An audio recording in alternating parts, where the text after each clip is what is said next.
প্রিয়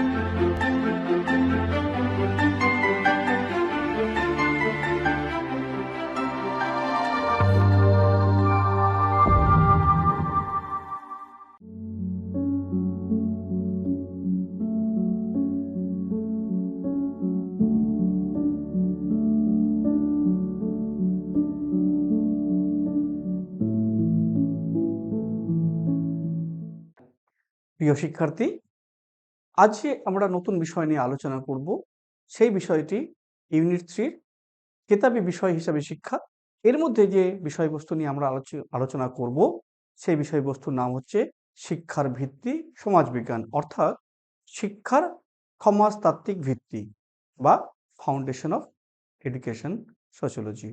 এই ক্ষেত্রে আমরা যে বিষয়বস্তুগুলো নিয়ে আলোচনা করব সেই বিষয়বস্তুর মধ্যে প্রথমে আমরা জেনে নেব যে শিক্ষার সমাজতাত্ত্বিক ভিত্তির পরিচয় বা এর যে ইন্ট্রোডাকশন বা সমাজতাত্ত্বিক হিসাবে শিক্ষার এর কিরকম পরিচিতি রয়েছে। তো শিক্ষার সমাজতাত্ত্বিক পরিচিতি হিসাবে যদি আমরা জানতে চাই, তাহলে আমরা কতগুলো জিনিসকে সঠিকভাবে জেনে নিতে পারবো।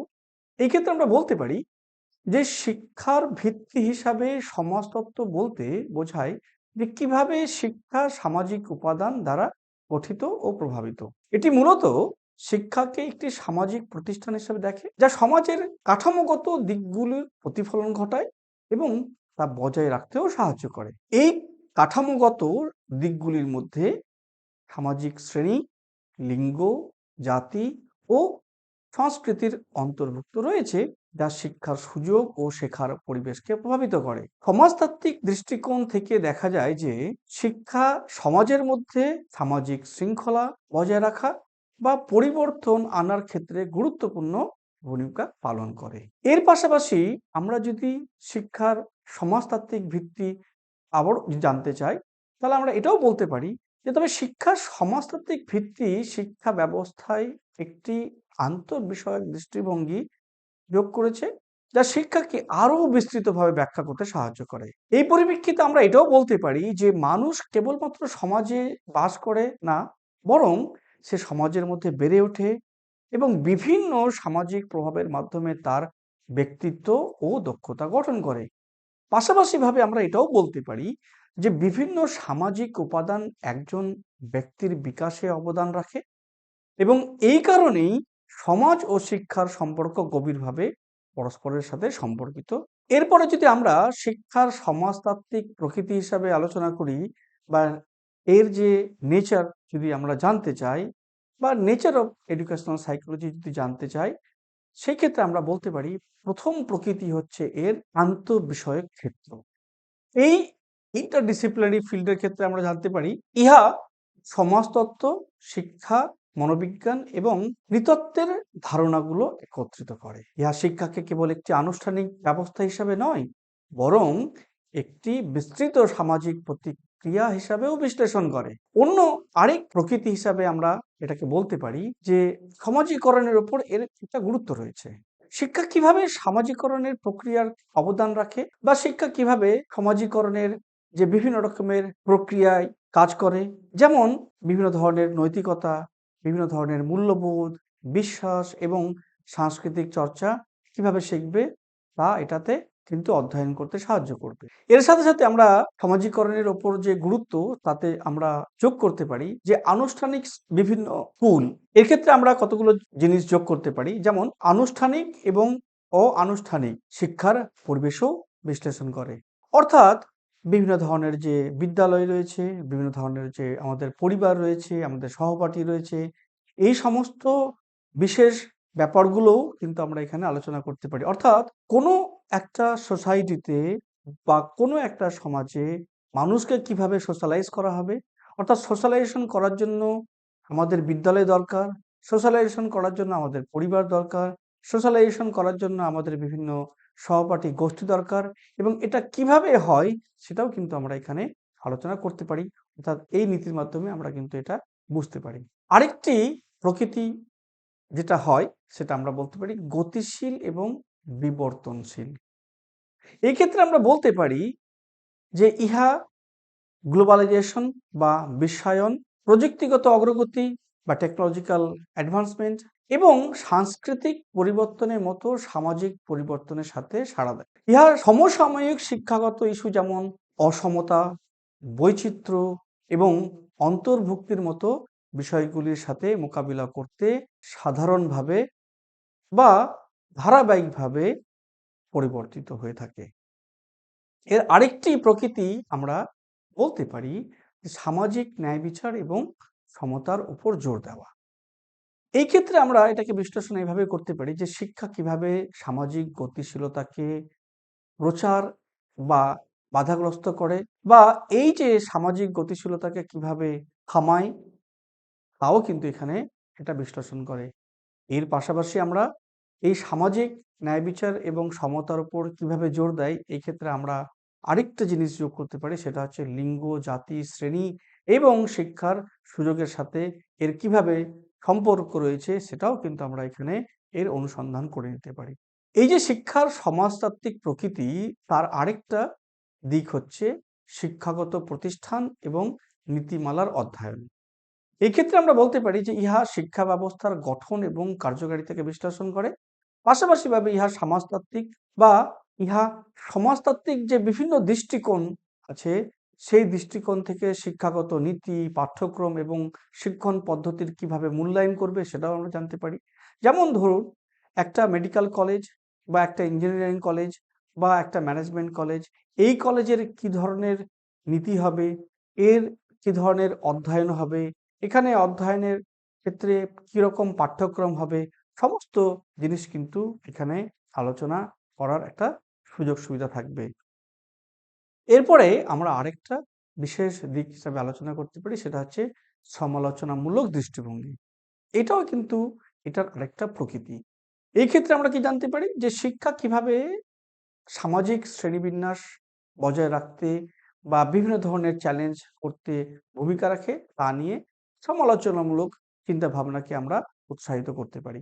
এই ক্ষেত্রে আবার আমরা এটাও যোগ করতে পারি যে সমালোচনামূলক দৃষ্টিভঙ্গির মাধ্যমে আমরা বিভিন্ন ধরনের যে গোপন পাঠ্যক্রম আছে বা বিভিন্ন ধরনের ক্ষমতা, গতিবিধ বা বিভিন্ন ধরনের গতিবিধি, এর সাথে সাথে শিক্ষার মধ্যে এর কিভাবে আদর্শগত প্রভাব রয়েছে সেটা বিশ্লেষণ করে। এই যে সমালোচনামূলক দৃষ্টিভঙ্গি রয়েছে, তাতে আমরা যে হিডেন কারিকুলাম বা গোপন পাঠ্যক্রমের কথা বললাম, তাতে আমরা জানতে পারবো যে বিভিন্ন ধরনের হিডেন কারিকুলামের মাধ্যমে আমরা কিভাবে ভ্যালুটাকে যোগ করতে পারবো, কোনো একটা কারিকুলামের মধ্যে পাঠ্যক্রমকে কিভাবে পারসেভ করব, বা এর মধ্যে কিরকম নর্ম থাকবে বা কিরকম নীতি থাকবে, আমার সেই পাঠ্যক্রম থেকে আমার কিরকম এক্সপেকটেশন থাকবে, সমস্ত জিনিসও কিন্তু আমরা এখানে বিশ্লেষণ করতে পারি। এর পরবর্তী ক্ষেত্রে আমরা আরেকটি এর যদি প্রকৃতি দেখতে চাই, তাহলে সেটা হবে গবেষণামূলক ভিত্তি বা গবেষণা ভিত্তিক প্রকৃতি। এই গবেষণা ভিত্তিক প্রকৃতিতে আমরা জানতে পারবো যে এই যে গবেষণা আমরা বিভিন্নভাবে কিন্তু করতে পারি। সেই গবেষণাকে আমরা করতে পারি গুণগত বা পরিমাণগত গবেষণা। এই ক্ষেত্রে শিক্ষাগত সমাজবিজ্ঞান গবেষণায় গুণগত এবং পরিমাণগত উভয় পদ্ধতি ব্যবহার করে। গুণগত গবেষণায় বা গুণগত গবেষণা শিক্ষা সম্পর্কিত মানুষের অভিজ্ঞতা, দৃষ্টিভঙ্গি এবং প্রতিক্রিয়া নিয়ে কাজ করে, যেখানে পরিমাণগত গবেষণা পরিসংখ্যান এবং পরিমাপের মাধ্যমে শিক্ষা সম্পর্কিত বিভিন্ন বিষয়গুলি নিয়ে আলোচনা করে। পাশাপাশিভাবে এই যে গবেষণা ভিত্তিক ব্যাপার রয়েছে, তাতে আমরা আরেকটা জিনিসও যোগ করতে পারি বা আরেকটা দিকও যোগ করতে পারি, সেটা হচ্ছে শিক্ষাগত ফলাফল বোঝার জন্য কেস স্টাডি। এক্ষেত্রে কি হয় যে কেস স্টাডি পদ্ধতিতে শিক্ষার্থীদের বা শিক্ষা প্রতিষ্ঠানগুলোর নির্দিষ্ট ঘটনা বা পরিস্থিতি বিস্তারিতভাবে অধ্যয়ন করে থাকি আমরা। এটি একাধিক শিক্ষায় বা একাধিক শিক্ষার যে বিভিন্ন ফলাফল এবং তাদের বাস্তবায়িত প্রয়োগ কিভাবে হবে, সেটাও কিন্তু আমরা বুঝে নিতে পারি। এর সাথে সাথে এই যে গবেষণামূলক ভিত্তি বা গবেষণা ভিত্তিক যে প্রকৃতি রয়েছে, তাতে আমরা আরেকটা দিক বিবেচনা করি, সেটা হচ্ছে নিট বিশ্লেষণ বা এথনোগ্রাফিক্স। এই নিট বিশ্লেষণ বা এথনোগ্রাফিক পদ্ধতিতে শিক্ষার্থীদের বা শিক্ষকদের সমাজের যে সংস্কৃতি, সামাজিক এবং আচরণগত দিকগুলি কিভাবে থাকে সেটাকে বিশ্লেষণ করি। এটি স্কুল বা শিক্ষা প্রতিষ্ঠানের অন্তর্গত সমাজের জীবনযাত্রা, তাদের মূল্যবোধ এবং আচরণের বিভিন্ন ধরন কিরকম থাকে বা তাদের আচরণ কিরকম থাকে, এই সমস্ত নিয়ে বিস্তারিত কিন্তু গবেষণা আমরা করে থাকি। আবার অন্যদিকে আমরা যদি পরিসংখ্যানগত বিশ্লেষণ করি বা স্ট্যাটিস্টিক্যাল অ্যানালাইসিস যদি করি, সেই ক্ষেত্রে আমরা জানতে পারি এর প্রকৃতি হচ্ছে যে পরিসংখ্যানগত বিশ্লেষণ পদ্ধতিতে সংখ্যাতত্ত্বের মাধ্যমে শিক্ষা সম্পর্কিত তথ্য এবং ফলাফল বিশ্লেষণ করা হয়। এই পদ্ধতিটি শিক্ষা ফলাফলের ট্রেন্ড বা বিভিন্ন ধরনের যে প্রবণতা চিহ্নিত আছে সেটাকে আমরা চিহ্নিত করতে পারি। পাশাপাশি ভাবে পরীক্ষামূলকভাবে এর প্রভাব মূল্যায়ন করতে আমরা পেরে থাকি।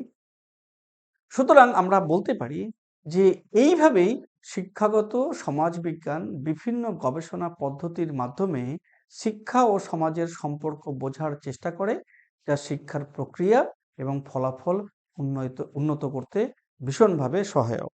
এরপরে আমরা আরেকটা বিষয় হিসাবে এখানে বলতে পারি যে শিক্ষার সমাজতাত্ত্বিক ভিত্তিতে কি চিন্তাধারা রয়েছে। এই চিন্তাধারার কথা যদি আমরা বিবেচনা করি, তাহলে প্রথম চিন্তাধারা আমরা বলতে পারি সমাজ এবং শিক্ষা, সোসাইটি এবং এডুকেশন। এই ক্ষেত্রে আমরা এটাকে বলতে পারি যে সমাজ এবং শিক্ষার কথা যদি বলি, তাহলে আমরা বলতে পারবো শিক্ষা একটি সামাজিক প্রতিষ্ঠান যা সমাজের মূল্যবোধ এবং কাঠামোর প্রতিফলন ঘটায় এবং তা শক্তিশালীও করে তোলে। এটি সমাজের সদস্যদের বিভিন্ন সমাজীকরণের সহায়তা করে এবং তাদের সমাজে অংশগ্রহণের জন্য প্রস্তুত করে। শিক্ষা প্রতিষ্ঠানগুলি যেমন স্কুল, কলেজ বা বিভিন্ন ধরনের যে বিদ্যালয়ে সমাজের যে সামাজিক নিয়ম গঠন বা সমাজের বিভিন্ন ধরনের যে নিয়ম গঠনের গুরুত্ব, এই সমস্ত দিকও কিন্তু আলোচনা করে থাকে এবং সাথে সাথে সমাজকে কিভাবে প্রভাবিত করবে সেটাও কিন্তু আমরা এখানে বুঝে নিতে পারি। এর পরবর্তীকালে আমরা আরেকটা এর ভিত্তি আলোচনা করতে পারি, সেটা হচ্ছে সমাজীকরণ এবং শিক্ষা। এই ক্ষেত্রে আমরা শিক্ষার সমাজতাত্ত্বিক ভিত্তিতে চিন্তাধারা যেটা রয়েছে তার আরেকটা দিক হচ্ছে সামাজিকীকরণ এবং শিক্ষা, সোশ্যালাইজেশন অ্যান্ড এডুকেশন। এই ক্ষেত্রে আমরা এটাকে বলতে পারি সামাজিকীকরণ হলো একটি প্রক্রিয়া যার মাধ্যমে ব্যক্তিরা তাদের সমাজের নিয়ম, মূল্যবোধ এবং আচরণকে শেখে।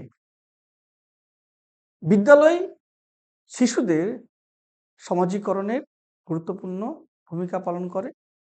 এটি শুধুমাত্র পাঠ্য বিষয় শেখায় না, বরং কর্তৃপক্ষের প্রতি শ্রদ্ধা, সহযোগিতা এবং নিয়ম মেনে চলার মতন সামাজিক আচরণকেও শেখায়।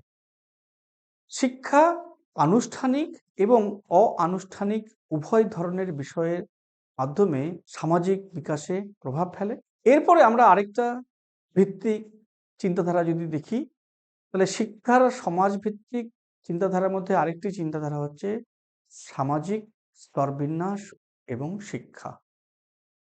সামাজিক স্তরবিন্যাস হলো এমন একটি প্রক্রিয়া যেখানে ব্যক্তিদের সম্পদ, ক্ষমতা, শিক্ষা এবং পেশার উপর ভিত্তি করে বিভিন্ন সামাজিক শ্রেণীতে এদেরকে সাজিয়ে থাকে। শিক্ষা প্রায়ই সামাজিক বৈষম্যকে স্থায়ী করে তোলে, কারণ এটি বিভিন্ন সামাজিক শ্রেণীর শিক্ষার্থীদের জন্য ভিন্ন মানের শিক্ষা প্রদান করে, যা তাদের ভবিষ্যতের সুযোগ সুবিধাকেও প্রভাবিত করে। এরপরে আমরা আরেকটি চিন্তাধারা দেখতে পারি, সেটা হচ্ছে কার্যকারিতাবাদ এবং শিক্ষা। এই কার্যকারিতাবাদ এবং শিক্ষার ক্ষেত্রে আমরা যে বিশ্লেষণ করব সেটা হচ্ছে যে কার্যকারিতাবাদ দৃষ্টিভঙ্গি অনুযায়ী শিক্ষা সমাজের শৃঙ্খলা ও স্থিতিশীলতা বজায় রাখতে সাহায্য করে, কারণ এটি সাধারণ নিয়ম ও মূল্যবোধ আমাদেরকে শেখায়।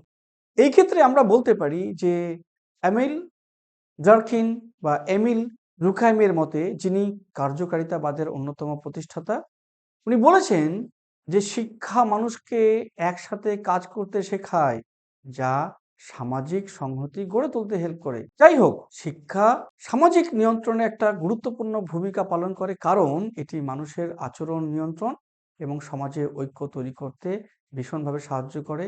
অর্থাৎ সমাজে কিভাবে ঐক্য তৈরি হবে, সমাজকে কি করে নিয়ন্ত্রণ হবে, সমস্ত বিষয় কিন্তু এটা বিবেচনা করে। এর সাথে সাথে আরেকটি চিন্তাধারা আমরা যদি এখানে যোগ করতে চাই, সেটা হচ্ছে সংঘাত তত্ত্ব এবং শিক্ষা, কনফ্লিক্ট থিওরি অফ এডুকেশন। এই যে সংঘাত তত্ত্ব যা কার্ল মার্কস দ্বারা প্রভাবিত। উনার মতে শিক্ষা হলো একটি মাধ্যম যা বৈষম্যকে স্থায়ী করে এবং ক্ষমতাশীল শ্রেণীর স্বার্থ রক্ষা করে।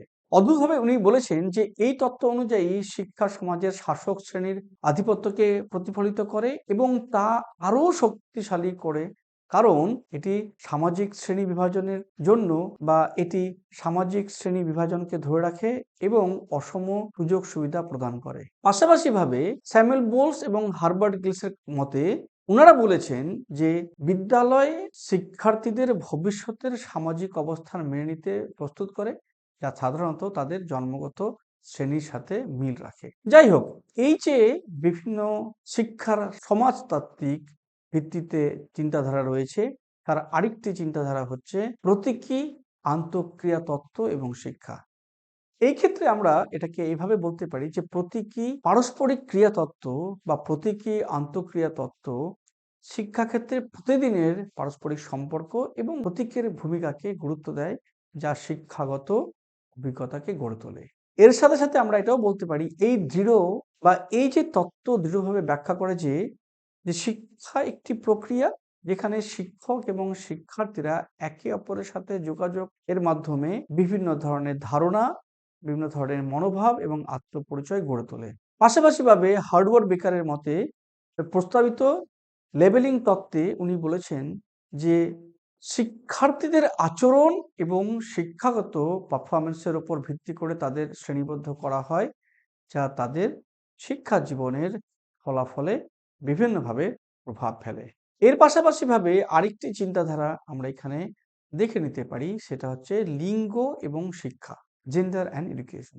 এই ক্ষেত্রে আমরা এটাকে বিশ্লেষণ যদি করি তাহলে বলতে পারি যে শিক্ষা ঐতিহাসিকভাবে লিঙ্গভিত্তিক ভূমিকা ও প্রত্যাশাকে শক্তিশালী করেছে, যা প্রায়ই নারী এবং মেয়েদের জন্য সুযোগ সুবিধা সীমিত করেছে। এর পাশাপাশি আমরা এর সাথে যোগ করতে পারি যে সমাজ বিজ্ঞানীরা গবেষণা করেছেন যে কিভাবে লিঙ্গ শিক্ষাকে প্রভাবিত করে, বিশেষ করে কিছু একাডেমিক এবং পেশাগত ক্ষেত্রে নারীদের কম উপস্থিতি এবং লিঙ্গগত ধারণা কিভাবে প্রভাবিত করে সেটাও কিন্তু আমরা দেখতে পারি। অর্থাৎ বিভিন্ন ধরনের যে জেন্ডার স্টেরিওটাইপ রয়েছে সেটা কিন্তু এখানে ভীষণভাবে আমরা প্রকাশ করতে পারি। পাশাপাশিভাবে আরেকটি তথ্য, আরেকটা পয়েন্ট আমরা এখানে যোগ করতে পারি, সেটা হচ্ছে নারীবাদী তত্ত্ব বা ফেমিনিস্ট থিওরি। এই ক্ষেত্রে যে নারীবাদী তত্ত্ব সমালোচনা করে যে শিক্ষা কিভাবে শিক্ষার্থীদের প্রথাগত লিঙ্গ ভূমিকায় সমাজীকরণ করে এবং লিঙ্গ সমতা নিশ্চিত করতে শিক্ষার সংস্কারের পক্ষে যুক্তি স্থাপন করে। এর সাথে সাথে আরেকটি অদ্ভুত আমরা চিন্তাধারাকে এখানে যোগ করতে পারি, সেটা হচ্ছে বর্ণ, জাতিসত্তা এবং শিক্ষা। এই ক্ষেত্রে দেখা গেছে যে শিক্ষাগত অভিজ্ঞতা এবং ফলাফল গঠনে জাতি এবং জাতিসত্তা একটি গুরুত্বপূর্ণ ভূমিকা পালন করে। শিক্ষা ব্যবস্থা প্রায়ই জাতিগত অসমতাকে প্রতিফলিত করে, যেখানে বিভিন্ন ধরনের সংখ্যালঘু সম্প্রদায়ের বৈষম্য এবং গুণগত শিক্ষার অসম প্রবেশিকা জন্য যে সুযোগ সুবিধা সেটা থেকে বঞ্চিত হয়। অর্থাৎ আমরা বলতে পারি যে শিক্ষা ব্যবস্থা প্রায়ই জাতিগত অসমতাকে প্রতিফলিত করে, বিশেষ করে সংখ্যালঘু এবং সম্প্রদায়গুলির যে বৈষম্য এবং গুণগত শিক্ষার যে অসম প্রবেশাধিকারীর যে ব্যাপার থাকে তাতেও কিন্তু এটা মুখোমুখি হয়ে থাকে তারা। এর সাথে সাথে আমরা আরেকটি দিক যোগ করতে পারি, সেটা হচ্ছে ক্রিটিক্যাল রেস থিওরি। এই বিষয়টি অন্বেষণ করে যে কিভাবে জাতি এবং বর্ণবাদ শিক্ষা ব্যবস্থাকে প্রভাবিত করে এবং জাতিগত যে বৈষম্য দূর করার জন্য সংস্কারের প্রয়োজনীয়তা থাকে সেটাকেও কিন্তু এটা তুলে ধরতে সাহায্য করে। এর সাথে সাথে আমরা আরেকটি তত্ত্ব কিন্তু এখানে আলোচনা করতে পারি, সেটা হচ্ছে বিশ্বায়ন এবং শিক্ষা। এই ক্ষেত্রে বিশ্বায়ন বা গ্লোবালাইজেশন শিক্ষাকে বদলে দিয়েছে আন্তর্জাতিক সহযোগিতা, ধারণা বিনিময় এবং বিশ্বজুড়ে জ্ঞান পাওয়ার মাধ্যমে। এর সাথে সাথে আমরা এটাও যোগ করতে পারি যে এটি বিশ্বের বিভিন্ন স্থানে কিছু নির্দিষ্ট শিক্ষামূলক মডেল এবং পদ্ধতি ছড়িয়ে দিয়েছে এই গ্লোবালাইজেশনের মাধ্যমে। গ্লোবালাইজেশন বা বিশ্বায়ন এবং শিক্ষার মাধ্যমে আমরা আরেকটি দিক সঠিকভাবে বুঝে উঠতে পারি যে গ্লোবালাইজেশন বৈষম্য বাড়াতেও পারে, কারণ ধনী দেশগুলির বেশি সম্পদ এবং প্রযুক্তি তার সাথে সাথে দক্ষতা পাওয়ার সুযোগ রয়েছে যা শিক্ষায় একটি ভীষণভাবে বিভাজন সৃষ্টি করে। এই যে সমাজ ভিত্তিক বা সমাজতাত্ত্বিক ভিত্তিতে বিভিন্ন ধরনের যে চিন্তাধারা রয়েছে, তার মধ্যে আরেকটি চিন্তাধারা আমরা এখানে যোগ করতে পারি, সেটা হচ্ছে সামাজিক পরিবর্তন এবং শিক্ষা। এই ক্ষেত্রে আমরা এটাকে বলতে পারি যে শিক্ষা সামাজিক পরিবর্তনকে প্রতিফলিত এবং প্রভাবিত করার শক্তি রাখে। এটি বিদ্যমান বা এটি বর্তমান ক্ষমতার কাঠামোকে চ্যালেঞ্জ করার এবং সামাজিক ন্যায় বিচারের প্রচারের একটি মাধ্যম হিসাবেও কাজ করতে পারে। এই ক্ষেত্রে আমরা বলতে পারি যে পাওলো ফ্রেইরের যে দমনকৃতদের যে পেডাগজি রয়েছে বা পেডাগজি অফ অবসেস এমন একটি শিক্ষা ব্যবস্থার পক্ষে কথা বলে যা বঞ্চিত গোষ্ঠীদের ক্ষমতায়িত করে এবং নির্যাতনকারী সামাজিক কাঠামোগুলিকে বা নির্যাতনকারী সামাজিক কাঠামোগুলির বিরুদ্ধে সংগ্রাম করে। এরপরে আমরা আসি যে শিক্ষা, সমাজবিজ্ঞান এবং শিক্ষাক্রম। এই শিক্ষা, সমাজবিজ্ঞান এবং শিক্ষাক্রমের কথা যদি আমরা বলি, তাহলে আমরা এটা বলতে পারি যে শিক্ষা, সমাজবিজ্ঞান শিক্ষাক্রমকে গঠন এবং বিশ্লেষণ। এই ক্ষেত্রে আমরা বলতে পারি যে শিক্ষা, সমাজবিজ্ঞান শিক্ষাক্রমকে গঠন এবং বিশ্লেষণে গুরুত্বপূর্ণ ভূমিকা পালন করে। যেহেতু শিক্ষা একটি সামাজিক প্রক্রিয়া, তাই সমাজের চাহিদা, মূল্যবোধ এবং লক্ষ্যগুলিকে প্রতিফলিত করার জন্য শিক্ষাক্রম তৈরি করা এবং এর সাথে সাথে শিক্ষা মনোবিজ্ঞান এবং এর শিক্ষাক্রমের মধ্যে বিভিন্ন ধরনের যে সম্পর্ক আছে সেটাকেও কিন্তু বুঝতে সাহায্য করে। এই পরিপ্রেক্ষিতে আমরা একে বিশেষভাবে আমরা আলোচনা করতে পারি, বিশেষভাবে আমরা এটাকে ভাগ করতে পারি। এই প্রথম ভাগের মধ্যে আমরা প্রথম বলতে পারি শিক্ষাক্রম একটি সামাজিক নির্মাণ। এই ক্ষেত্রে আমরা বলি এটি সমাজের মূল্যবোধ ও প্রেক্ষাপট তৈরি করতে সাহায্য করে। অন্যদিকে আরেকটি দিক হচ্ছে শিক্ষাক্রমের মাধ্যমে সমাজীকরণ। ইহা শিক্ষাক্রম শিক্ষার্থীদের সমাজের বিভিন্ন ধরনের নিয়ম, বিভিন্ন ধরনের সংস্কৃতি এবং তার যে কি ভূমিকা রয়েছে সেটাকে শেখাতে সাহায্য করে। এর আরেকটি দিক হচ্ছে যে সামাজিক অসমতার মোকাবিলা করা। এই ক্ষেত্রে শিক্ষাক্রমের মাধ্যমে বিভিন্ন ধরনের যে বৈষম্য থাকে, এই বৈষম্যকে কিভাবে কমানো যেতে পারে, বিভিন্ন ধরনের সুযোগ সুবিধা কিভাবে একটা মানুষ পাবে, বা অর্থাৎ সমস্ত মানুষ কিভাবে সুযোগ সুবিধা পাবে সেটার উপর আলোচনা করে।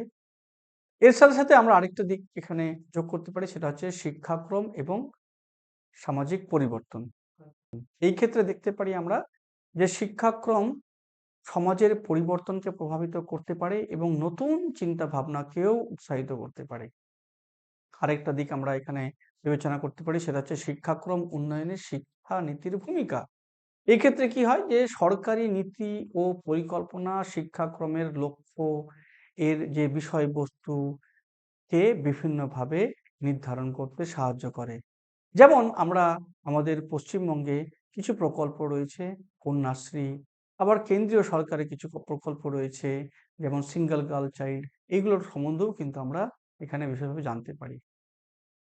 এর আরেকটি দিক হচ্ছে যে শিক্ষাক্রমে সংস্কৃতির প্রভাব।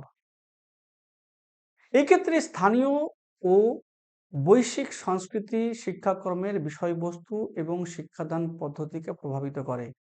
অর্থাৎ লোকাল এবং গ্লোবাল লেভেলে কিভাবে আমরা যে বর্তমানে এআই অর্থাৎ আর্টিফিশিয়াল ইন্টেলিজেন্স ব্যবহার করব সেটাও কিন্তু আমরা এখানে জেনে নিতে পারি। এরপর আসি আমরা যে শিক্ষাগত সমাজবিজ্ঞান এবং পাঠদানের পদ্ধতি, educational sociology and method of teaching.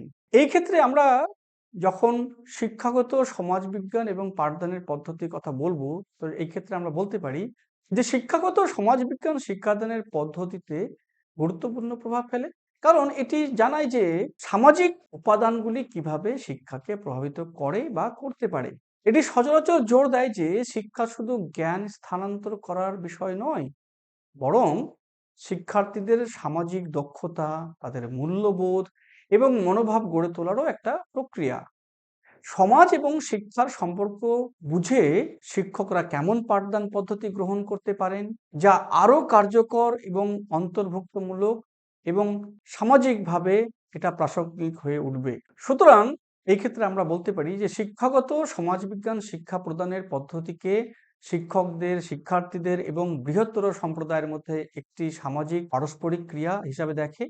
এটি এমন পাঠদান পদ্ধতিকে উৎসাহিত করে যা সহযোগিতা, যোগাযোগ এবং সমালোচনামূলক চিন্তাভাবনাকে প্রাধান্য দেয়, শুধুমাত্র নির্লিপ্ত স্মরণ শক্তির পরিবর্তে। কিছু পদ্ধতি যা আমরা এখন বিবেচনা করে নিতে পারি, যেমন শিক্ষার্থী কেন্দ্রিক পদ্ধতি। এই পদ্ধতিতে শিক্ষার্থীদের চাহিদা, আগ্রহ এবং দক্ষতাকে প্রাধান্য দেওয়া হয়। শিক্ষকরা শিক্ষার্থীদের স্বাধীনতা শিখতে বা শিক্ষকরা শিক্ষার্থীদের স্বাধীনভাবে শিখতে এবং নিজের গতিতে এগিয়ে যেতে সাহায্য করেন। আরেকটা দিক হচ্ছে সহযোগিতামূলক শিক্ষণের উপর জোর দেওয়া। এই পদ্ধতিতে শিক্ষার্থীরা দলগতভাবে কাজ করে, একে অপরের সাথে ধারণা শেয়ার করে এবং সমস্যা সমাধানে একসাথে অংশগ্রহণ করে। এটি সামাজিক দক্ষতা এবং দলগত কাজের ক্ষমতা বিকাশে সাহায্য করে সচরাচর। এই যে মেথড অফ টিচিং, এই ক্ষেত্রে আমরা আরেকটা মেথড এখানে আলোচনা করতে পারি, সেটা হচ্ছে সমালোচনামূলক শিক্ষা বিজ্ঞান বা ক্রিটিক্যাল পেডাগজি। এই পদ্ধতির লক্ষ্য হলো শিক্ষার্থীদের সমাজের অসমতা এবং অন্যায় সম্পর্কে সচেতন করা। এটি তাদের সমালোচনামূলকভাবে চিন্তা করতে এবং সামাজিক পরিবর্তনে সক্রিয় ভূমিকা নিতে উৎসাহিত করে থাকে। এর সাথে সাথে আরেকটি পাঠদানের পদ্ধতি, সেটা হচ্ছে অভিজ্ঞতা ভিত্তিক এবং সম্প্রদায় কেন্দ্রিক শিখন। এই যে অভিজ্ঞতা ভিত্তিকের মাধ্যমে আমরা এখানে দেখতে পাই যে এই পদ্ধতিতে শিক্ষার্থীরা বাস্তব জীবনের যে অভিজ্ঞতা এবং সম্প্রদায়ের সাথে যুক্ত হয়ে কিভাবে শিখবে সেটা জানতে পারে। এটি তাদের বাস্তব সমস্যা সমাধানে সাহায্য করে এবং সামাজিক দায়বদ্ধতাও বাড়াতে সাহায্য করে, যেমন বিভিন্ন ধরনের field TRIPS, service learning project এবং কমিউনিটি এঙ্গেজমেন্ট অ্যাক্টিভিটি এর মধ্যে আমরা কিন্তু যোগ করতে পারি। যাই হোক, আরেকটি পাঠদানের পদ্ধতি এখানে আমরা যোগ করতে পারি, সেটা হচ্ছে ডিজিটাল পেডাগজি বা ডিজিটাল শিক্ষা বিজ্ঞান। এই পদ্ধতিতে প্রযুক্তির ব্যবহার করে শিক্ষণ প্রক্রিয়াকে আরো আকর্ষণীয় এবং কার্যকর করা হয়। ডিজিটাল টুলস এবং অনলাইন প্ল্যাটফর্মের মাধ্যমে শিক্ষার্থীরা নতুন দক্ষতা অর্জন করে এবং বিশ্বব্যাপী জ্ঞান অ্যাক্সেস করতে পারে। এই যে পাঠদানের পদ্ধতি রয়েছে, এই হিসাবে আমরা উদাহরণস্বরূপ বলতে পারি, এই যে কোভিড-19 মহামারীর সময় বিশ্বব্যাপী শিক্ষকদের অনলাইন এবং হাইব্রিড শিক্ষার মডেলে সরে আসতে দেখা গিয়েছিল, যা সমাজের পরিবর্তনগুলিকে প্রতিফলিত করে।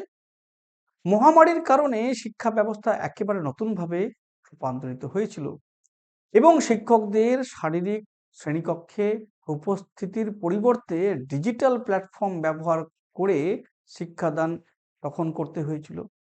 এটি কেবল শিক্ষকদের বা শিক্ষকের পদ্ধতিকেই পরিবর্তন করেনি, বরং শিক্ষার্থীদের সামাজিক আচরণ এবং শিক্ষার প্রতি মনোভাব পরিবর্তন করিয়েছিল।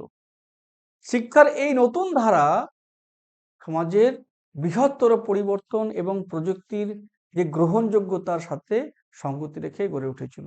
যাই হোক, এই পদ্ধতিতে বা এই যে বিভিন্ন পদ্ধতিগুলি শিক্ষাকে আরো কার্যকর এবং সামাজিকভাবে প্রাসঙ্গিক করে তুলেছে, যা শিক্ষার্থীদেরকে শুধু জ্ঞান অর্জনই নয়, বরং সমাজের সক্রিয় এবং দায়িত্বশীল সদস্য হিসাবেও গড়ে তুলতে সাহায্য করেছে। শিক্ষার সমাজতাত্ত্বিক ভিত্তির সমস্যাসমূহ যদি আমরা আলোচনা করি, তো সেই ক্ষেত্রে আমরা জানতে পারবো যে শিক্ষা একটি সামাজিক প্রক্রিয়া, যেখানে সমাজের বিভিন্ন সাংস্কৃতিক, অর্থনৈতিক এবং রাজনৈতিক বিষয়গুলি বিভিন্নভাবে ভূমিকা পালন করে।